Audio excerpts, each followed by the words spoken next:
Bendiciones. Hoy recordamos lo acontecido aproximadamente hace 1988 años en la cruz del Calvario, la crucifixión de nuestro Salvador Jesucristo. En realidad, este es el momento más significativo para el hombre. Es el momento de su liberación y de su redención, el precio que pagó Cristo por nuestros pecados.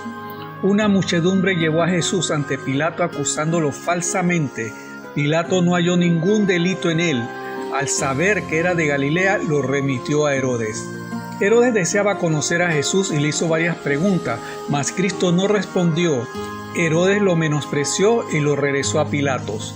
Nuevamente ante Pilatos, este dijo 3 veces que no hallaba ningún mal en Cristo y les dio a escoger entre el criminal Barrabás y Cristo, y la multitud prefirió que soltaran a Barrabás y crucificaran a Cristo. Llevaron a Cristo al lugar de la calavera y lo crucificaron con otros 2 malhechores, uno a la izquierda y otro a la derecha. Estando crucificado, Cristo dijo no 7 palabras, dijo 7 frases. La primera frase está en Lucas 23:24. Y Jesús decía: Padre, perdónalos porque no saben lo que hacen. Y repartieron entre sí sus vestidos, echando suerte. ¿Por qué, estando sacrificado, Cristo Jesús pidió el perdón para aquellos que habían pedido su crucifixión? Cristo vino a buscar el perdón de nuestros pecados. Él no vino a condenarlo. Primera de Juan 4:8. El que no ama no ha conocido a Dios, porque Dios es amor. El pueblo judío no ha querido reconocer a Jesús como su Mesías, pero Cristo dijo: perdónalos porque no saben lo que hacen. Juan 1, del 11 al 12. A los suyos vino, y los suyos no le recibieron, mas a todos los que le recibieron, a los que creen en su nombre, les dio potestad de ser hechos hijos de Dios. Por eso nosotros, los gentiles, somos hijos de Dios. Segunda frase está en Lucas 23:43. Entonces Jesús le dijo: de cierto te digo que hoy estarás conmigo en el paraíso. En Hechos 16:31 nos dice: ellos dijeron: cree en el Señor Jesucristo y serás salvo tú y tu casa. A diferencia del otro malhechor, este reconoció a Cristo como justo, como su Salvador, creyó en Cristo y fue salvo. Si tú pones tu fe en Cristo como este malhechor, también serás salvo. La tercera frase está en Juan 19:26. Cuando vio Jesús a su madre y al discípulo a quien él amaba, que estaba presente, dijo a su madre: mujer, he ahí tu hijo. Después dijo al discípulo: he ahí tu madre. Y desde aquella hora el discípulo la recibió en su casa. Cristo le pidió a Juan el cuidado de su madre porque sus hermanos no creían en él. Primera de Timoteo 5:8. Porque si alguno no provee para los suyos y mayormente para los de su casa, ha negado la fe y es peor que un incrédulo. Cristo, en su parte como hombre, quería que atendiesen a su madre después de su muerte y encomendó eso a Juan. Jesús da aquí una muestra de responsabilidad familiar que todo creyente debe tener para con sus padres ancianos. Uno de los 10 mandamientos es honrar a tu padre y a tu madre terrenal, y Jesús honra a su madre demostrando su responsabilidad para con ella hasta el último día de su vida.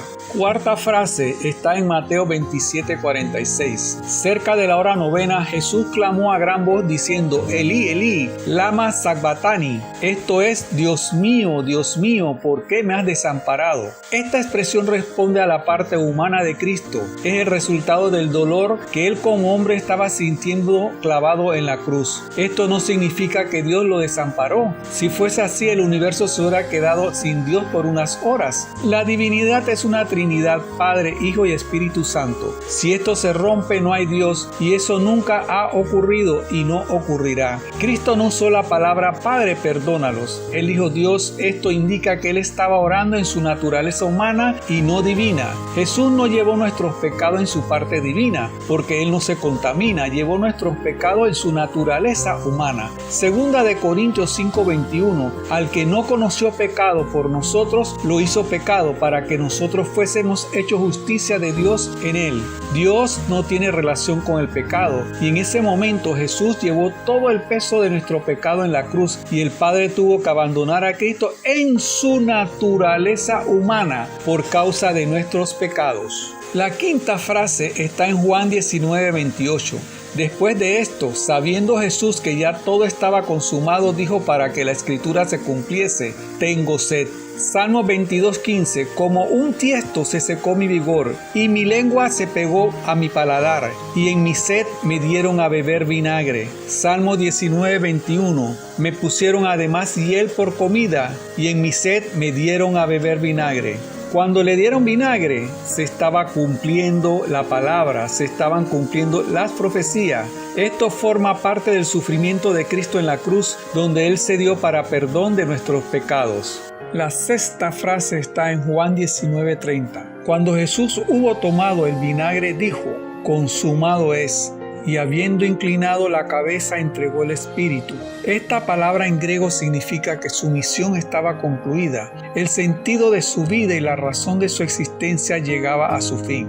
Consumado es se traduce en griego como tetelestai. Fue usada en la antigüedad de diferentes maneras. Era usada cuando una deuda quedaba pagada o cuando un siervo completaba una tarea encomendada por su amo. También era usada por artistas que al terminar su obra inspeccionaban su arte y estaban complacidos con ellas. En cada uno de estos casos se declaraba tetelestai. Esto nos indica que Cristo estaba asegurando que su obra se había completado totalmente, que nada se había quedado por hacer. La séptima frase está en Lucas 23:46. Entonces Jesús clamó a gran voz, dijo: Padre, en tus manos encomiendo mi espíritu. Y habiendo dicho esto, expiró. Es la expresión de confianza entre el Hijo y el Padre. La cruz fue el fin de algo y el comienzo de algo. Fue el fin de la era de la ley y fue el comienzo de la era de la gracia. Fue el fin de los sacrificios que se habían ofrecido en el templo todos los días, pero el comienzo de una nueva era de gracia bajo la dirección del Espíritu en base al sacrificio de Cristo Jesús en la cruz. Y recuerda, Dios es amor, por eso es que murió por ti.